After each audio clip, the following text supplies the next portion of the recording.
सहनावतु सहनौ भुनक्तु सह वीर्यङ्करवावहै तेजस्विनावधीतमस्तु मा विद्विषावहै। ॐ शान्ति शान्ति शान्तिः।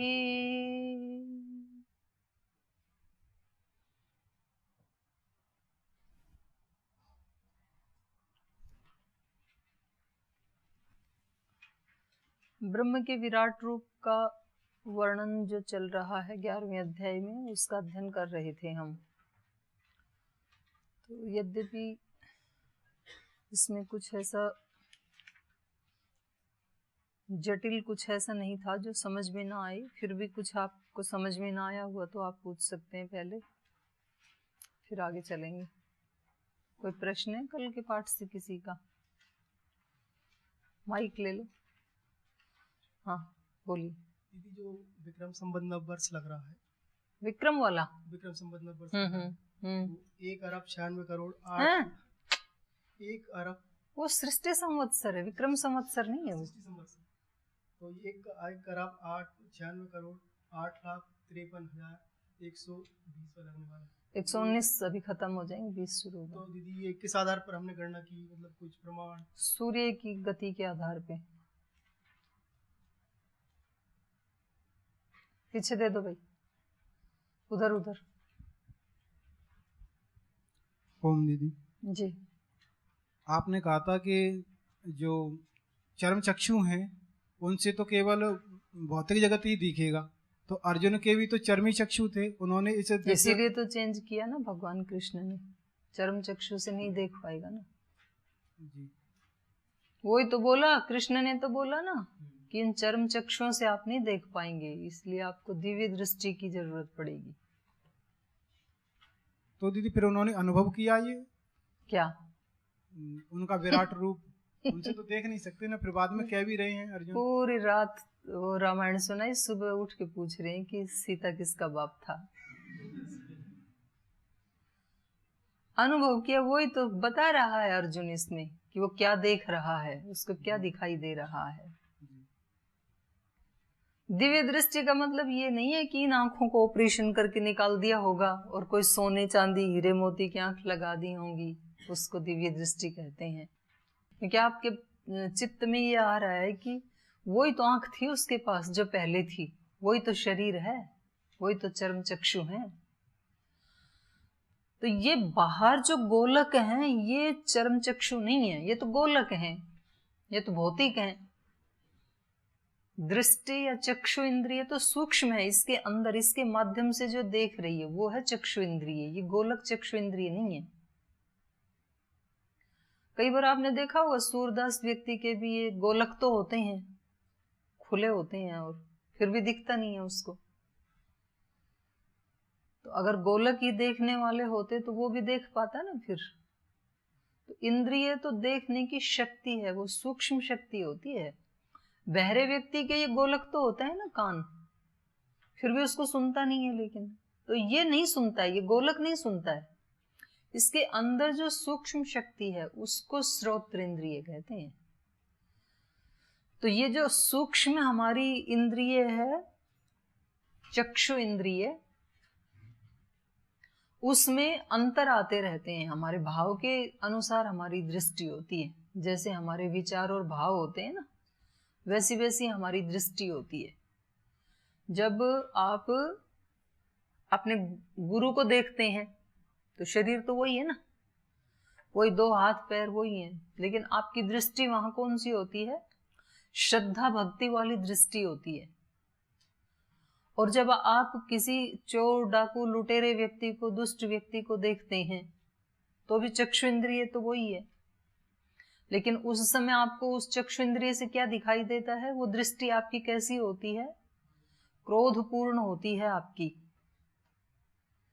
दंड देने वाली दृष्टि होती है, उस समय गुस्से वाली दृष्टि होती है, उस समय उसके प्रति श्रद्धा भक्ति, तो दृष्टि चेंज हो गई ना। अपनी माँ को देखते हैं तब अलग दृष्टि होती है, अपनी माँ के अतिरिक्त किसी युवती को देखते हैं तब अलग दृष्टि होती है, अपने गुरु को देखते हैं तो अलग दृष्टि, अपने बच्चे को देखते हैं तो अलग दृष्टि होती है, किसी शत्रु देश के बच्चे को देखें तो अलग दृष्टि होती है, या किसी शत्रु के बच्चे को देखें तो अलग दृष्टि होती है। तो दृष्टियां चेंज होती है ना। भौतिक दृष्टि भी बहुत प्रकार की होती है, वो तो मैंने एक भाग बताया था कि भौतिक दृष्टि से संसार सत्य दिखाई देता है, नित्य दिखाई देता है, ये बताया था। अब भौतिक दृष्टि में भी उसके फिर अवान्तर भेद बहुत सारे हैं। क्रोध की दृष्टि, कामना की दृष्टि, लोभ की दृष्टि, मोह की दृष्टि, ऐसे द्वेष की दृष्टि, श्रद्धा की दृष्टि, प्रेम की दृष्टि, अलग अलग होती है भौतिक में भी। तो यहाँ जो दिव्य दृष्टि कहा जा रहा है, इसका मतलब ये नहीं है कि उनकी उन आंखों को कहीं ट्रांसप्लांट कर दिया था। बाहर से देखने में वही चक्षु है, लेकिन दृष्टि बदल गई। दृष्टि कैसी हो गई? दिव्य हो गई, स्थूल दृष्टि नहीं है। तो कल 3 दृष्टि तो बताई थी आपको। एक स्थूल दृष्टि होती है सांसारिक व्यक्ति की, वो संसार को नित्य देखती है और सत्य देखती है। एक सूक्ष्म दृष्टि होती है साधक की, योगी की, वो संसार को परिवर्तनशील देखती है, अनित्य देखती है। एक दिव्य दृष्टि होती है दिव्य आत्माओं की, वो संसार को भागवत दृष्टि से देखती है, ब्रह्ममय देखती है संसार को। तो ऐसे अलग अलग 3 दृष्टियां मोटे तौर पे बताया था। फिर दिव्य दृष्टि में भी बहुत सारे भाग हैं, सूक्ष्म दृष्टि में भी बहुत सारे अवान्तर भाग हैं, स्थूल दृष्टि में भी बहुत सारे भाग हैं। ऐसे और कोई प्रश्न है किसी का? चलिए आगे चलते हैं। तो यहाँ उनको जो इनके विराट रूप की अनुभूति हो रही थी, उन्होंने बताया त्वमक्षरम परमं वेदितव्यम, त्वमस्य विश्वस्य परम निधानम, त्वम अव्ययः शाश्वतो धर्मगोप्ता, सनातनस्त्वं पुरुषो मतो में। यही था ना? है जी, 18 नंबर है ना। त्वम अक्षरम, मैं तुम अविनाशी को, परमम वेदितव्यम, और उस परम को, और वेदितव्यम माने जानने योग्य, आप ही जानने योग्य हैं, और कुछ जानने योग्य है ही नहीं संसार में। त्वम अक्षरम परमम वेदितव्यम, त्वम अस्य विश्वस्य परम निधानम, तुम इस विश्व के परम निधान हो। निधान माने आश्रय, इस संसार के सबसे श्रेष्ठ आश्रय आप हैं। त्वम अव्यय, और आपका कभी नाश नहीं होता है, अव्यय, अविनाशी हैं आप। शाश्वत हैं, शाश्वत मतलब वही अर्थ है जिसका कभी नाश नहीं होता है, सदा रहने वाले। शाश्वत धर्मगोप्ता, शाश्वत धर्मगोप्ता, इसका ये समस्त पद का ये विग्रह भी हो सकता है। शाश्वत धर्मगोप्ता, शाश्वत धर्म की रक्षा करने वाले। तो आप शाश्वत धर्म की रक्षा करने वाले, ये अर्थ हो सकता है। धर्म तो शाश्वत ही होता है, अशाश्वत थोड़े होता है। तो दूसरा अर्थ क्या होगा? सदा धर्म की रक्षा करने वाले, शाश्वत रूपेण धर्म की रक्षा करने वाले, सदा धर्म की रक्षा करने वाले। सनातन त्वम पुरुषो मतो में, और आप ही त्वम सनातन पुरुष है, आप ही सनातन पुरुष हैं। सनातन मतलब सदा रहने वाले। ऐसा मेरा मत है, ऐसा मुझे महसूस हो रहा है कि आपका कभी भी नाश नहीं होता है। अनादि मध्यम अनंत वीर्यम अनंत बाहुम शशि सूर्य नेत्रम, पश्यामि त्वाम दीप्त हुताशवक्त्रम, स्वतेजसा विश्वम इदम तपंतम। तो बहुत ही सुंदर श्लोक हैं ये, इनको एक बार बोल लें तो ये 17 से बोल लो एक बार, याद भी हो जाएंगे। इनको निशान भी लगा लेना। और किरीटिनं गदिनं चक्रिणं च तेजोराशिं सर्वतो दीप्तिमन्तम् पश्यामि त्वां दुर्निरीक्षं समन्तात् दीप्तानलार्कद्युतिमप्रमेयम् त्वमक्षरं परमं वेदितव्यम् त्वमस्य विश्वस्य परं निधानम् त्वमव्ययः शाश्वत धर्मगोप्ता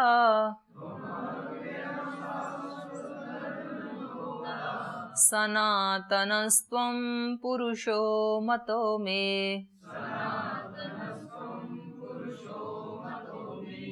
अनादिमध्यान्तमनन्तवीर्यम्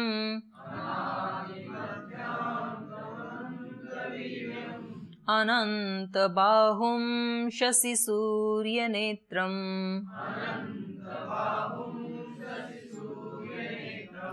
पश्यामि त्वां दीप्तहुताशवक्त्रम्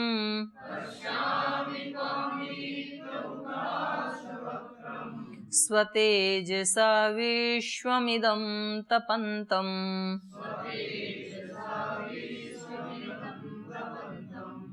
द्यावा पृथिव्योरिदमन्तरं हि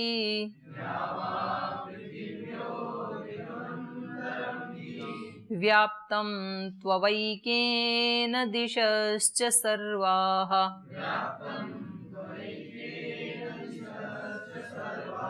दृष्ट्वाद्भुतं रूपमुग्रं तवेदम्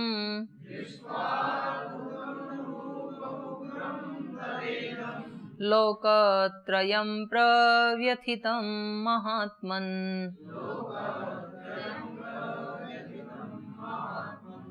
अमीहि त्वां सुरसङ्घा विशन्ति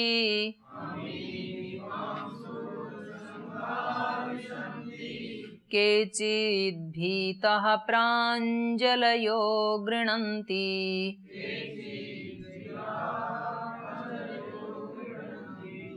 स्वस्त्युक्त्वा महर्षि सिद्धसङ्घाः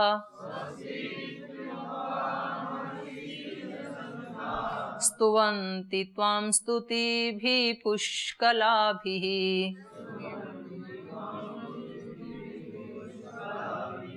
रुद्रादित्या वसवो ये च साध्या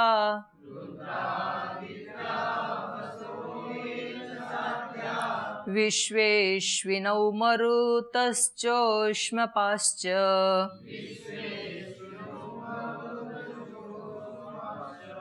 गन्धर्वयक्षासुरसिद्धसङ्घा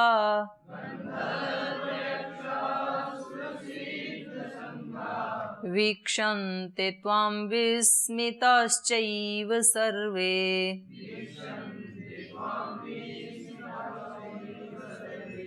रूपं महत्ते बहुवक्त्रनेत्रम्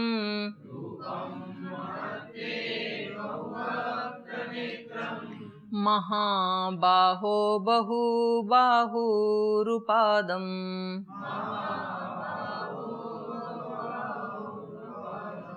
बहुदरं बहुद्रष्ट्राकरालम् दृष्ट्वा लोकाः प्रव्यथितास्तथाहम्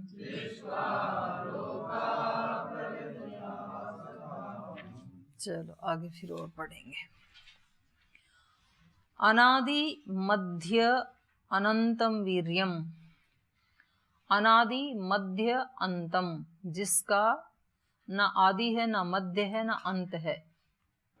तो अनादि, अमध्य और अनंत, अ जो है वो तीनों के साथ जुड़ा है, जिसका ना तो कहीं मुझे आदि दिख रहा है, ना मध्य दिख रहा है, न अंत दिख रहा है। अनंत वीर्यम, और जो मैं देख रहा हूं जिसकी शक्ति कैसी है, अनंत। अनंत शक्ति के आप भंडार हैं। अनंत बाहुम, जिसकी अनंत भुजाएं हैं, और शशि सूर्य नेत्रम, सूर्य और चंद्र जिसके नेत्र हैं, जिसके चक्षु हैं। वेद में भी ऐसे ही कहा है और उपनिषद में भी ऐसे ही कहा है। पश्यामि त्वाम दीप्त हुताश्वक्त्रम, ऐसे आपको मैं देख रहा हूं। पश्यामि त्वाम, इस रूप वाले आपको मैं देख रहा हूं। कैसा है आपका रूप? दीप्त हुताश्वक्त्रम, दीप्त अग्नि के समान, वक्त्र माने मुख, अग्नि के समान प्रदीप्त मुख वाले को मैं देख रहा हूं। स्व तेजसा विश्वम इदम तपंतम, जो अपने तेज से इदम विश्वम तपंतम, इस विश्व को तपाते हुए, जो अत्यंत तेजस्वी, सूर्य चंद्र जिसकी आंखें हैं तो उसका मुख कितना तेजस्वी होगा। तो ऐसे उस ज्योति स्वरूप, तेजस स्वरूप आपको मैं देख पा रहा हूं। द्यावा पृथिव्यो इदम अंतरम ही व्याप्तम त्वया एकेन दिशश्च सर्वा, दृष्ट्वाद्भुतम रूपम उग्रम तवेदम लोकत्रयम प्रव्यथितम महात्मन। तो ये जो सारी जो दृष्टि चल रही है ना, आप कहेंगे कि ऐसे अर्जुन को ऐसे कैसे दिख रहा है, और दूसरों को ऐसा है तो क्यों नहीं दिख रहा है? क्योंकि दूसरों के पास दिव्य दृष्टि नहीं है ना। तो जैसी जिसके पास दृष्टि होती है उसको वैसा ही तो दिखेगा। अब कोई महिला एक है तो उसके पिता को वो महिला क्या दिखाई दे रही है? पुत्री। और उसके बच्चे को वो क्या दिखाई दे रही है? माँ। उसके भैया को बहन, और उसके पति को पत्नी, और कितने भी ऐसे, उसकी छोटी बड़ी बहन को भी बहन दिखाई दे रही है। और कोई शेर सामने खड़ा है तो उसको क्या दिखाई दे रही है? वो शिकार दिखाई दे रहा है, अपना भोजन दिखाई दे रहा है कि तो कितना अच्छा भोजन है। तो जैसी जिसकी दृष्टि है उसको एक ही वस्तु अलग अलग रूप में दिख रही है ना। तो ऐसे ही एक ही है ब्रह्म तो, और सब जगह व्याप्त ही है संसार में। खुली पुस्तक है ईश्वर की तो ये प्रकृति। लेकिन जैसे जैसे हमारे संस्कार होते हैं ना, वैसा वैसा हमको दिखाई देता है। तो सबकी दृष्टि, हर आत्मा की दृष्टि अलग अलग है।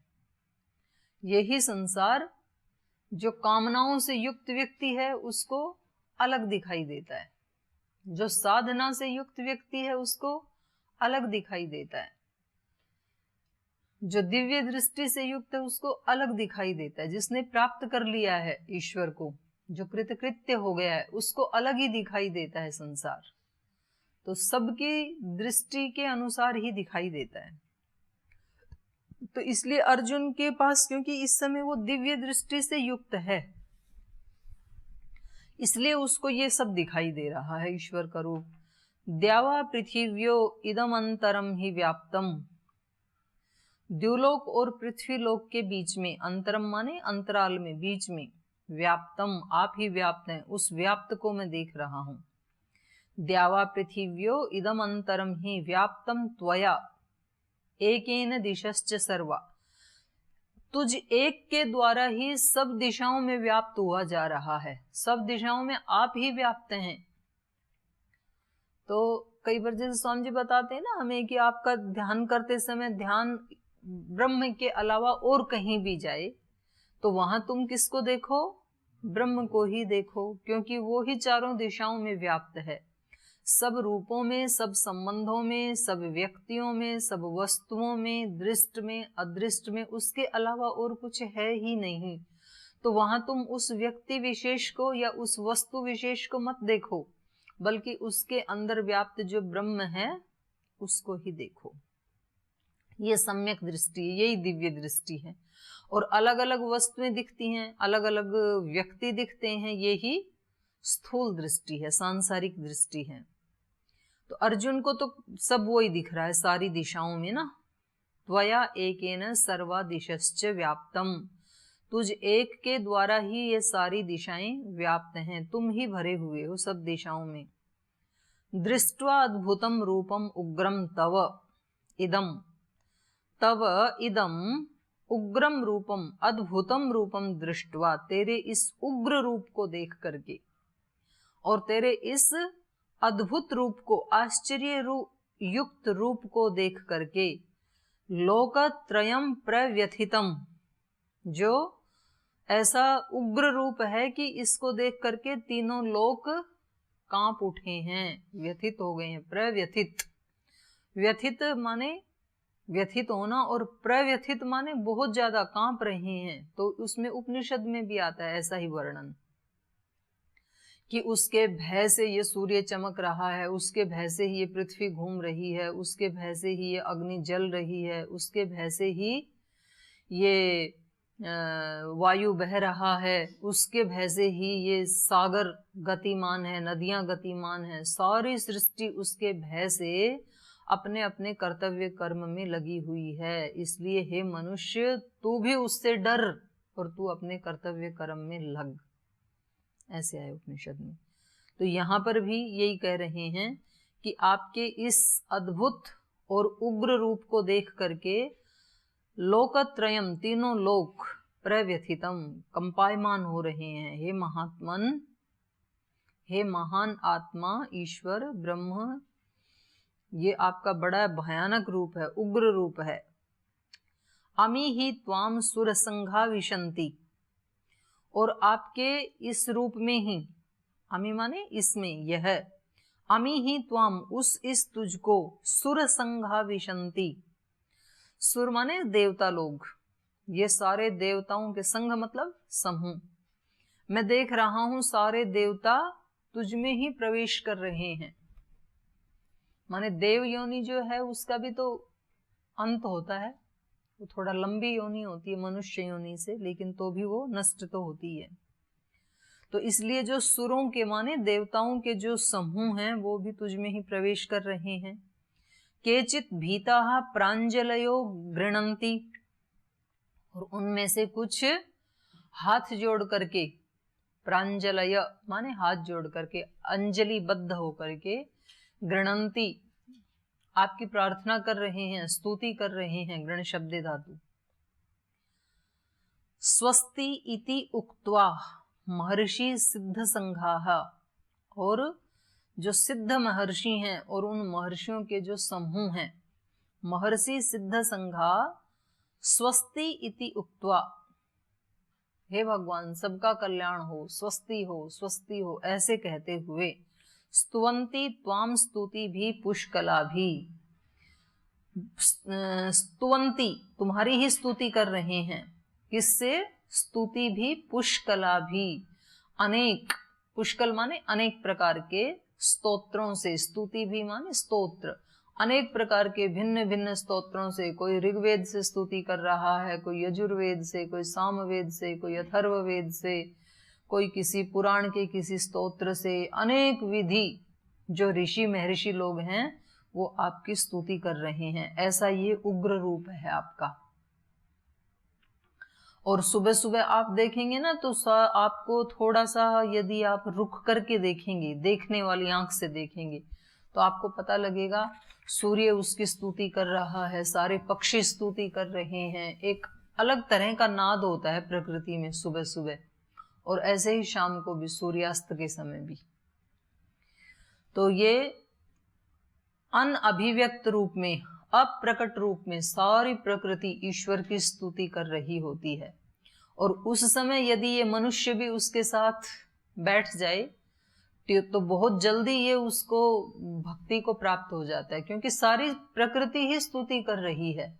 तो आप भी उसमें इन्वॉल्व हो गए तो सारी प्रकृति सहायता करेगी हमारी, उस समय में करेंगे तो हमारी ट्यूनिंग हो गई। तो उस समय जैसे ही आप बोलते हैं ओम, इतना बोलते ही आप उस बहती हुई धारा के साथ बहने लगे हैं, क्योंकि वो ही ट्यूनिंग हो रही है। सारी प्रकृति में वो ही स्तुति गान हो रहा है। तो वो इसलिए दोनों टाइम का जो ये स्तुति का विधान है वो इस कारण से भी है। रुद्र आदित्या वसवो ये च साध्या विश्वे अश्विनो मरुतश्चोष्मपाश्च। रुद्र कितने हैं? 11 रुलाने वाले। आदित्य 12, वसु 8, तो ये कितने हो गए, और विश्व अश्विनव और 2 अश्विनी कुमार, तो ये 33 हो गए ना। तो मुख्य देवता हैं ये 33, तो मुख्य रूप से 33 देवता भी आपकी स्तुति करने में लगे हैं, और साध्या माने सिद्धगण भी, और मरुतः, मरुत कितने हैं 49 मरुतगण, और ऊष्मपा, ऊष्मपा माने ऊष्मा को पीने वाले, गर्म को पीने वाले, अर्थात पितर लोग, और सारे पितर लोग, तो ये सब क्या कर रहे हैं, आपकी स्तुति कर रहे हैं। और कौन कौन कर रहे हैं, गंधर्व, गंधर्व गण वो होते हैं जो देवों के लिए गान करते हैं, यक्ष, राक्षस, गंधर्व, यक्ष, असुर, सिद्ध संगाहा, और सिद्धों के समूह। तो इसमें सब लोग आ गए, ये जो वर्णन किया इसमें देवता भी आ गए, असुर भी आ गए, और सिद्ध संग कहने से मनुष्य भी आ गए।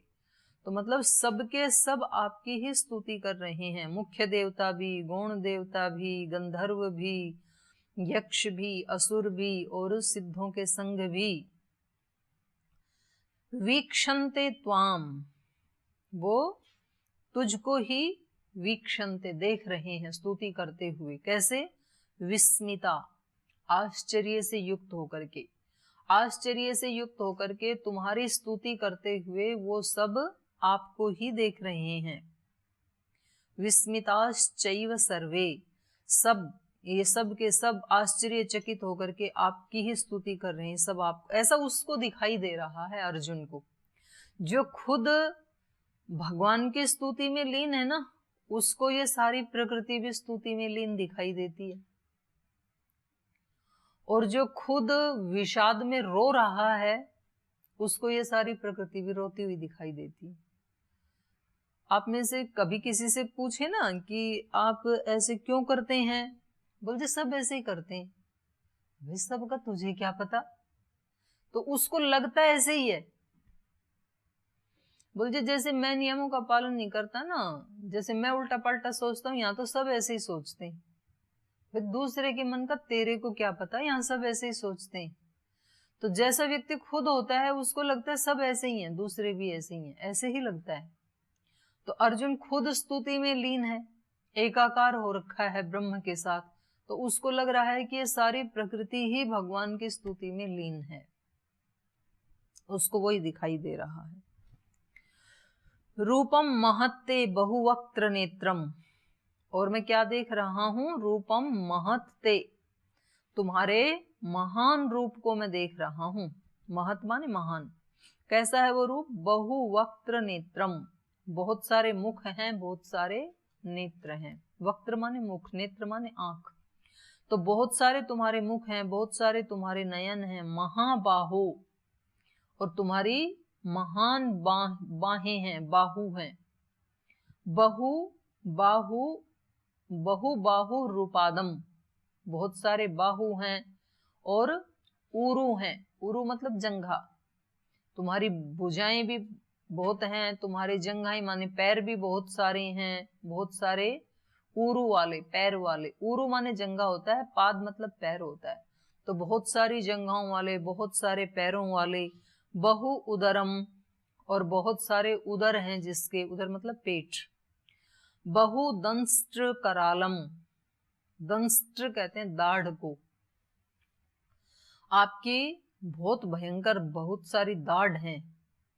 दाढ़ समझते हैं, शेर के जो दांत होते हैं ना, उसमें 2 पैने होते हैं, दाढ़, थोड़े से ऐसे उनके दांत झुके होते हैं 2 साइड में, शेर के, बिल्ली के, कुत्ते के, सांप के, मतलब जो मांसाहारी प्राणी है ना, उनके जो इधर वाले होते हैं ना, वो जबड़े की बनावट ऐसी होती है, थोड़ा सा झुका होता है, उसको दाढ़ कहते हैं। तो शिकार को जैसे पकड़ता है तो शिकार उधर भागना चाहता है, ये इधर खींचता है, तो वो मर ही जाता है। फिर सांप चूहे को खाता है ना, तो चूहा छुड़ाने के लिए भागना चाहता है, सांप ने उसको दाढ़ चुभा दी तो उसको फाड़ लाता है फिर।